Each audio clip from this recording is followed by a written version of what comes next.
The Institute of Risk Management's 2020-2021 risk report. The climate, the challenges, and also the future.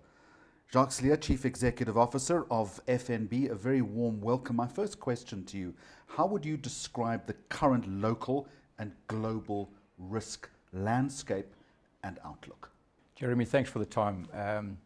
I think we start by recognizing the world has had a very traumatic year. I mean, financially and from a health perspective, many out there have had real challenges to deal with. But fortunately, what's happened over the last few months certainly is it does look as though, sort of global activity is returning.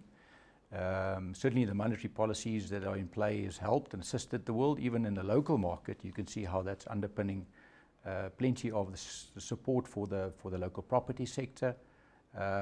But I think the global fiscal world is really challenged, and so this global debt and our local government's debt. I mean, clearly that's a big challenge. But from a health perspective, we're hoping that the vaccines and the momentum and the positivity and the sort of enthusiasm around the progress on vaccines, certainly, hopefully, early in the new year, that'll start playing out and have a very positive effect on everything. When you started thinking about your risk strategy at the beginning of this year, so you came back from holiday in 2019, you were relaxed, you were looking forward to a good year, and then the world got sick.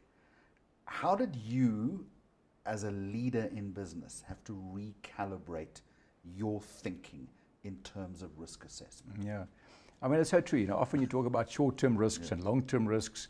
Who would have thought that in the short-term risk, people always argue that you have more line of sight of it. You can predict it better. And then longer-term stuff you can't predict. But, sort of early in the new year when we had our strategy sessions, none of us had in mind that we were going to have to work from home. I think what I'm grateful for is that certainly FirstRand, as a franchise and FNB, 182 years in existence, we obviously have a lot of structured stuff to rely on for these type of events. We have a strong balance sheet, lots of padding for times of challenge. But I'm very proud of how the people actually responded to this challenge. If you think about it, we had to effectively run our financial year end during lockdown. Even the auditors weren't able to get back to offices, so it was a real challenge. But I think the foundation of our response was, sort of anchored on helping our clients through the tough time. I mean, we had to obviously, for us, it meant we have to keep our essential services mandate going, which meant we have to keep the doors open, get the systems up, and then help customers with credit and support them financially through this time. This wasn't obvious at the time, but certainly after a few months, we're into good momentum in those causes. In terms of risk management, to quote a well-known former US vice president, there were lots of known unknowns, if you know what I'm saying. Yes. When you were sitting around that table, how were you thinking about those known unknowns? Because you really didn't know what was coming at you day by day. Exactly. Now, and I think what is pleasing for us, even later on, past a few months into the thing now, is just how apt our strategy was and has been for a number of years. I mean, it's a well-documented agenda that we're on, which is this digitization phase, leveraging the new tools of the time. I mean, if this happened to us 20 years ago when we were all very physical execution, I mean, very branch-based and paper-based and manual and stamps, I mean, you could see how different that challenge would have been. Right. So we were very blessed that our momentum into modern technology allowed us to respond very efficiently with what the challenges were. But, despite that, we had a tremendous amount of uncertainties, as you know, and as you've sort of alluded to. And I think the teams have responded very well. There were months that the credit teams didn't sleep. There were months that the technology teams didn't sleep. And we've come through very strong in how we've innovated around all of these uncertainties. So I'm very proud of the teams and how they handled it. How did your approach to leadership change? How is it changing? Because it's fluid, isn't it? Yeah. I mean, one thing that we had to sort of recalibrate a lot during the year was just this pressure and the momentum on what in our world typically sort of drives us is returns, right? This was a year that we had to put, and very early we sat down with the executive team and with our with our board, and we said we're going to have to take. This was a year that wasn't going to be a return year, And we sort of likened it to sort of like a farmer, you know, where sometimes it's just a farm that comes through your farm and burns down the crop. It wasn't because you did anything wrong, and it wasn't because you caused the fire. Something happened on a neighbor's farm and it burns down a part of your crop. And so your year is about working hard to minimize the damage as well as to keep your farm, because it will rain again, and then we want to be able to, you know, sort of invest in the growth. And I think those were type of themes that we were able to put in place for our people. One of the big issues about risk management is that it's often not high enough up a board's agenda. Yeah. Let's be honest. That surely, given what has happened now, that has got to have forced a rethink. Yeah, but fortunately in financial services and banking specifically, I mean, risk matters are, I mean, that's what we do. We manage risk. I mean, from a credit risk perspective, as you know, massive amount of effort goes into credit risk, fraud risks, and all the type of, you know, sort of geopolitical risks and impacts in interest rate. There's just lots of elements of risk management. That's ultimately what banks do, right? So, and I think what we are grateful for is that multi-year frameworks for those risk management practices have been put in place, and our regulators especially have been very, very helpful in this time. I mean, 2009 was much more of a challenge for us to navigate financially than this time. What came in play this time, in addition to the financial consequences of the impact, was this operational reality where, you know, where the society went into lockdown, you know, where trade was so affected so much. And I think that's balancing these two forces of both the financial risk and operational risk this time was a big challenge. But as I said, we had new tools to play with, which were helpful. Okay, so let's talk about those new tools. Right now, as Chief Executive, what is the biggest risk that you are dealing with in terms of successful implementation of strategy? Okay, so we're very excited that our strategy that we were on for a number of years has actually been expedited. You know, so think about, we had years where we had new tools, digital platforms, but people wouldn't, you know, adapt to them. Now suddenly there's an urgency. Now all of a sudden there's an urgency. And it's the same with the energy challenges that we had faced with Eskom's, you know, sort of challenges, where people sort of relied on that availability of physical environments. And when those lockdowns happen, or when the, you know, sort of the electricity blackouts happen, people then have to adapt to new tools. So as the phrase goes, never waste a crisis. We've actually expedited many of our strategies, and we've enjoyed that. Okay, so that's the one element. But I think strategically, our whole country and our economy will challenge to keep momentum, right, and to keep growth going, because ultimately that's the strategy that is hard for us to solve. It's not the technology tool sets anymore. It's about how do we keep, you know, how do we solve unemployment, and how do we keep people going, and how do we create the foundation for the economy to flourish? Because without that, I mean, it doesn't matter what tool you've got, you know, it won't help. You are a brand that is known for innovative thinking. That's a given.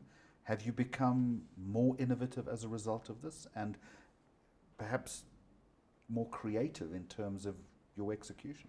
Yeah, so we love this. I mean, internally, you know, even there were areas that hung on to the old tools, right? And they've all been, you know, sort of incentivized now to adapt and to adjust. So our story goes, it's actually quite simple to explain it. It's like there was an old way of doing retail, and there's a new way that Amazon is showing us, right?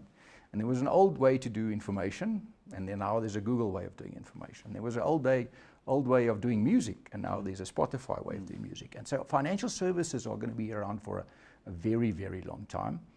It's the way that you handle it and the contextual solutions around this, and applying our data and analytics and our tool sets.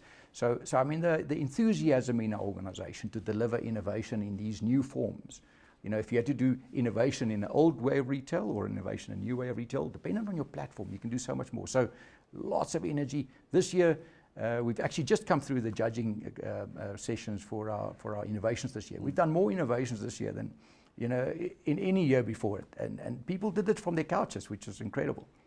As you say, don't waste a good crisis. That's it. Often people are afraid of a crisis, though. Yeah. It's also overcoming fear, isn't it? Absolutely. I think many of you know, our country's fear at the moment, but therein lies an opportunity too. If you think about you know, what the rugby team showed us, like, you know, there was a big challenge, a big fear, like, you know, you're down and out, you're struggling to make sense of everything, but somehow the leadership created a framework, and an environment and a climate for excellence to be able to thrive. It was supported. People didn't do their own thing. They got into one game plan, and they made magic, you know. And obviously in that journey you drop some balls and you miss some tackles, but people have each other's backs, and so if you can get this fear out and people getting on the front foot and try and create, I mean, I think there's just such an opportunity. What is the one insight that you have taken from this pandemic that you could recommend to other leaders? Yeah, I think the enablement of your people is critical now. I mean, you have to be able to get access to proper skills, and I think that's also the message to government. Is our country obviously to respond to this new way of work and the new ways. I mean, and to create new economies and stuff. We have to, all of us, have to enable our talent development. You know, to create this new type of tools and skill sets that we need, and then also to take the old ones with you. You know, fortunately, our organisation has been able to navigate transitionary phases over the 180 years of existence. If you think about it, at some stage someone bought a calculator, and that was quite scary for people that had to adjust, right? But if no one bought a calculator, imagine where we would have been today.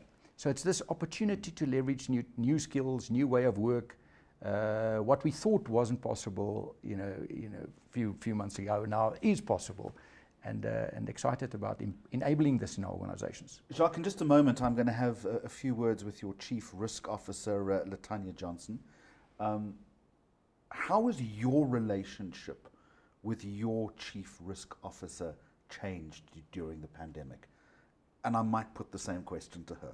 Yeah, so I hope she'll tell you that we are an organization where risk and the risk culture is actually center of our stage, right? You know, I think there was a time where risk was sort of at the back of an organizational agenda, and everyone was on the front foot and open doors and create, you know, sort of new opportunities. But nowadays, I mean, the integrated nature of risk in our business strategies, I think this year especially, again, just gave that as a function, such a center stage from which to operate with. And clearly we have a long way to go still. None of us are ever perfect. You know, it's like you never arrive. But from a culture perspective, an organization that's got sort of risk frameworks involved in everything you do, clearly that helps you. You know, whether it's cyber related or like operational credit risk. I mean, it's that risk piece that must form part of our strategy. Have you put more pressure on your risk people? No, actually, they put more pressure on business, right? Because they want more perfection on risk, and it's finding that right balance between, you know, sort of the risk frameworks and what the business can and can't accommodate, and also operationally what you can and can't practically do. I mean, we'd all like to have a credit framework that has zero bad debts, right? As an example, we have zero. I mean, you know, you'd like to have a zero bad debt, but you have a tolerance level. So some customers will from time to time go through a little bit of a hiccup in their finances, and those are things that you calibrate. So it's about making sure that you take your risk universe with you. Just a final thought then. Let's move away from your organization. Yeah.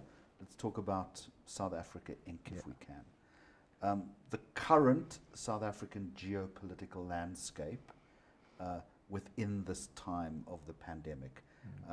We've done well at times, then we haven't. We've had a good response initially, and then there was the blight of corruption around it.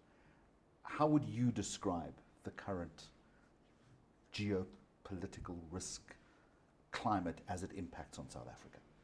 Yeah, so I'd like to always think of it as sort of like if we had a product to sell, you know, what do the world think of us? You know, and so would the world invest here, as an example? Would we be able to export our product somewhere else? I think we have to recognize that we've got some real challenges, you know, to get ourselves back as the example. And you know, in an African context, it would be so sad if we lost our status as almost like an entry to the continent, which I think is a great opportunity for, especially in the regional world, you know, where. But it means that we must lead by example, right? And I think there's a lot of challenges inside our country and around us to make sure we navigate correctly. You know, if you think about just this pressure on unemployment and its potential risk on social unrest, also how some of these forces and political risk in some of our neighbor countries, you know, if we don't respond properly to these type of stuff, we lose that investor destination. And I think we all know now, and we've appreciated just how desperate we are for the foreign investments. Precisely. And for getting stability to that topic. You need to have long-term frameworks for these things. You can't just wake up one morning and say, I'm changing left or right for these things because they got long-term consequences. But our trading partners seem to, if you think about the Chinese or the Americans and the Europeans and Brexit, so all of the changes and forces and all of the adjustments allows you opportunities to shine. And we got a great country and a great product. We must just hopefully all work together to stabilize that. Jacques, I thank you for the assessment. I also thank you for the optimism, because goodness knows we need a lot of that right now as we go into 2021. We've switched seats very quickly as we say farewell to Jacques Celliers and welcome Lytania Johnson, who's the Chief Risk Officer at FNB. So nice to meet you. Thank you very much for joining us. How has your job as the apex of the risk triangle in this organization changed over the past 9 months? Yeah, it's been an interesting time, I think, for the risk community in general, because we've been training to respond to a pandemic event for, I think, quite some time. But we didn't anticipate that it would happen at this, I think, magnitude. And secondly, what's been interesting about this pandemic is that it was not just an operational resilience type event, it also had a huge impact on the financial risks of the organization. So what we had to consider as a function is how do you respond both to managing operational risk, but at the same time, I think in a very uncertain environment, considering the impact on your credit risk portfolio, your broader, I think, liquidity risk management, etc. So it's been an interesting time for the community. But what's also been great is that we've been, I think, although we've always been at the center stage of the strategic conversations, now we were really partnering with business around how do you navigate this uncertain time. I'm really interested when you say you've been training for something like this for a long time. We always knew that it was going to happen. We didn't quite expect it to this year, did we? Spot on. If you think back, we had the swine flu many years ago, which was probably the first pandemic we started considering in South Africa, although there have been other pandemics in, I think, other parts of Africa. But at that point in time, we were really just considering, okay, if you do have a pandemic like this, what would your response be? What would you consider from an operational perspective? How would your people respond to it? But then you come into 2020, and at the start of the year when we were thinking about our strategy, we did not consider this type of event. And when it happened and the president declared the national disaster in March this year. You got into office early the next morning, yes. Well, we actually had a meeting a week before that when we already started, I think, considering some of the data that was available that we would potentially go into a lockdown. So then we had to consider, okay, guys, what would a lockdown actually mean? You had to start thinking about risk-adjusted strategies around what the different types of lockdowns would be. So there's different levels around that. So I really think at that point in time, the operational risk experts in the organization, which normally would not be, I think, at the center stage of many issues, because credit risk would always take the center because it's a very material risk. But our operational risk teams really had to consider, okay, but how would we respond to this? I put a question to Jacques and I said to him, what kind of pressure was he putting on you and your department? And he came back and he said it wasn't the pressure he was putting on you, it was the pressure that you were putting on the executive leadership. What were you doing? Firstly, I think it was important for the organization to understand that there was a new way of work. And I think what was, beneficial for FirstRand and especially for FNB is that we've already started a platform journey. So therefore, the transition into a platform environment was really, I think, fast-tracked by the pandemic. But the pressure we placed on the organization was, okay, so now that we have to work from home, what does that mean for your operational processes? What does that mean in terms of your client-centric solutions? So if you think about it, during a pandemic and during a lockdown, face-to-face interaction was not available anymore for clients that wanted to see their bankers. So how would you then transition to actually make sure that your customers still felt that they could interact with your organization? So those are some of the challenges we placed before the organization. At the same time, what doesn't change is we still have regulatory requirements to meet. So you still have to implement projects to make sure that you meet your regulatory requirements. So we had to make sure that some of the thinking around the data strategy, around the platform journey, we placed a lot of pressure on the organization and the leaders to start saying, okay, but you need to start fast-tracking some of these initiatives. Now let's look at the report, if we can. You've had an opportunity to look at some of the current risks that are highlighted in this document. What resonates with you most? Jeremy, if I must be honest, all 12 of those risks resonate with me because all 12 is what we currently consider in our own risk response strategy. But if I had to single out one of the risks, it's really around unified and ethical visionary leadership. And I think the reason why that is so important is that, for me, that's at the pivot of everything else that flows from that. If you think about the challenges we're currently facing in South Africa around many of the issues that are before the State Capture Commission, etc., it boils down to ethical leadership.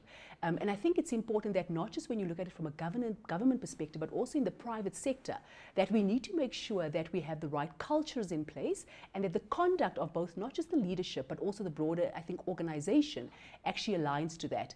From our perspective, what I've considered, if you think about our own internal strategy, is that we must create environments where people can speak up when they see unethical leadership. If you consider many of the testimonies currently, a lot of it is things that I think many of the professionals would have seen it, but was there a conducive environment created and a culture that allows people to speak up without fear of victimization? Okay, I accept it. I think it's a very good point. What role does a chief risk officer have then in developing, sustaining and inculcating that notion of ethical leadership? So, I mean, is that your job, or is that... No, it's the job of every single leader in the organization. What the CRO and the risk function's role is, we must be those risk culture stewards. We must actually hold up the mirror to the leadership when we believe that they are not acting within what we believe our promises and our values are as an organization. And I think in addition to that is we must, if you think about the fact that already we have created whistleblowing lines and opportunities for staff to speak up if there are challenges, when you actually need to make sure that in your organization, the risk function takes those tools very seriously as leading indicators of potential issues. And we must show decisive leadership, because I think that's the other challenge we've got in our country. There are many issues currently being dealt with, but what will drive, I think, customer positive sentiment and business sentiment is when you start getting to decisive leadership.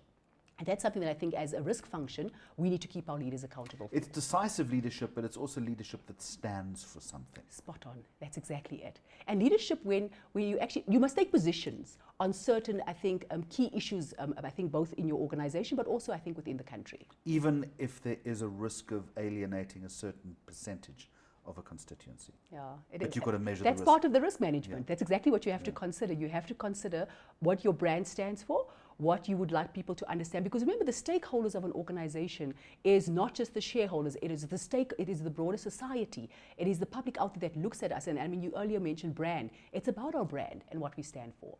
I thank you for joining us today. It's a pleasure. Lytania Johnson from FNB, along with Jacques Celliers, the Chief Executive Officer, as we bid you farewell from FNB's headquarters here in Sandton in Gauteng.